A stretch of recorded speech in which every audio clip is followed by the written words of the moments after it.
నిన్నొకరిని పట్టుకొని ఎక్సర్సైజులు చేపించుకుంటే తమాషాలు చేసిండు. మరి అలా ఎక్కడున్నాడో ఏం చేస్తున్నాడో కదా మన మోతేవర్ రాయేషు. ఆకలి అవుతుంది, అర్జెంటుగా ఏమన్నా తినాలి. వేడి వేడిగా ఏమున్నాయన్నా? వేడి వేడిగా గ్యాస్ స్టవ్ ఉంది, కావాలా? పోయి కూసో దాని మీద. ఏదో తమాషా కన్నా లేబయా, ఏం కావాలా? తమాషాలు వద్దు కానీ సమోసాలు ఈ సాలు. ఇదిగోండి సార్, తీసుకోండి.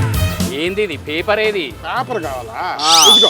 ఓహే, న్యూస్ పేపర్ కాదు, దీని డీటెయిల్స్ పేపర్ ఏది అని అడుగుతున్నా. డీటెయిల్సా? ఏం డీటెయిల్స్ సార్? ఏం డీటెయిల్సా? ఈ సమోసా చేసేటందుకు ఏం పిండి వాడినావు, దాంట్లో ఎన్ని నీళ్లు కలిపినావు, ఏం నూనె వాడినావు, ఎంత క్వాంటిటీ వాడినావు, ఎంతసేపు నూనెలా కాల్చినావు, ఇవన్నీ డీటెయిల్స్ కావాలి. ఏం తెలియకుండా ఎట్లా తింటారు అనుకుంటున్నావు? అవన్నీ తెలుసుకుంటే తిన్నట్టే ఇక. అరే నువ్వు కూడా అట్లనే అంటవేంది? అది రూలు. అదేం రూలు? ఏం రూల్ అబ్బాయి అదే? నీకు మళ్ళొచ్చి చెప్తా, నీకు పక్కకు వచ్చి చెప్తా, ఆగు. సెంట్రల్ సర్కారు కొత్తగా తెచ్చిన రూల్ ఇది. చిరుతిండ్లకు ఏమేమి ఇంగ్రీడియంట్ ఎంతెంత వాడినరు అనేది ప్రింట్ వేయాలన్నట.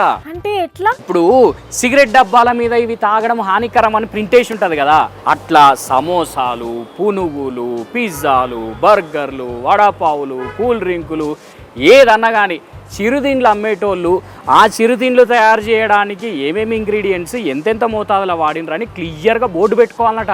అవునా?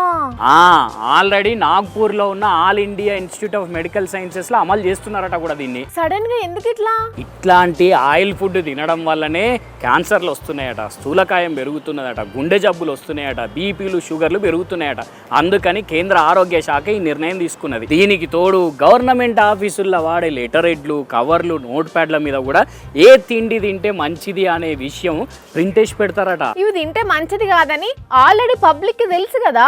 తెలుసు, కానీ ఎవరు పట్టించుకుంటారు చెప్పు? ఇప్పుడు నన్నే తీసుకోరాదు, ఆకలి అవుతున్నా అని బుర్ర ఉరికొచ్చిన కొన్నా తింటున్నా, తప్పదాయ తినక ఏం చేస్తాం? అది కూడా కరెక్టే అనుకో. ఇట్లా తినుడు బంద్ చేయించుడు వల్ల కాదు.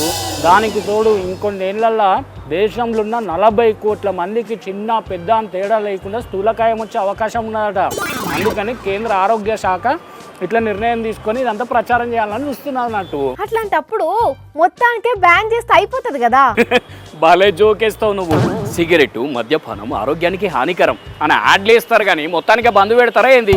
ఇది కూడా గట్లనే. ఇట్లా అయితే ఎట్లా మరి? ఏమున్నదబ్బా, ముందు మనం మన ఫుడ్ అలవాట్లు మార్చుకోవాలి. ఆ తర్వాత మన పిల్లగాళ్ళకు ఈ చిరుతిండ్లు గిరితిండ్లు తినుడు కాకుండా మంచి ఫుడ్ నేర్పియాలి. అప్పుడు కానీ బాగుపడతారు. లేదనుకో ఇప్పటికే మన జనరేషన్ 35 ఏళ్ళకే ముక్కుతున్నాం, మూలుగుతున్నాం. ఇక తర్వాత తరాలు 20 ఏళ్ళకే అడ్డం పడతారు మొత్తానికి. అవునవును, ఈ కాలం పిల్లగాళ్ళు పెద్దగా అయ్యేసరికి ఎట్లుంటుందో పరిస్థితి తలుచుకుంటేనే అమ్మో అనిపిస్తుంటది. అసలుకైతే కేంద్ర ఆరోగ్య శాఖ చెప్పిన లెక్కల ప్రకారం రోజుకు 30 గ్రాములకు మించి ఆయిల్ వాడొద్దట. ఇక కొవ్వు పదార్థాలు అయితే 10% వాడాలన్నట. ఇక జంక్ ఫుడ్ అయితే మొత్తానికి అవాయిడ్ చేస్తే మంచిదని చెప్తున్నారు. మరి ఇంత చెప్పుకుంటా ఎందుకు తింటున్నావు నువ్వు? ఇదే లాస్ట్గా ఈ ఒక్కసారికే బంద్ చేస్తా. ఒక్కసారికి ఏమైతుంది అనుకుంటేనే ఆగం చేసుకునేది అందరం. సరే గాని దాయిగా చెప్పుందిని. పబ్లిక్ దుకాణందారులు తెలిసింది కదా ముచ్చటేందో. చెప్పున్నే ఈ రూల్ అమలు చేస్తారట దేశం అంతటా. కాబట్టి చిరుతిండ్లు అమ్మే దుకాణందారులు బోర్డులు రెడీగా పెట్టుకోండిగా.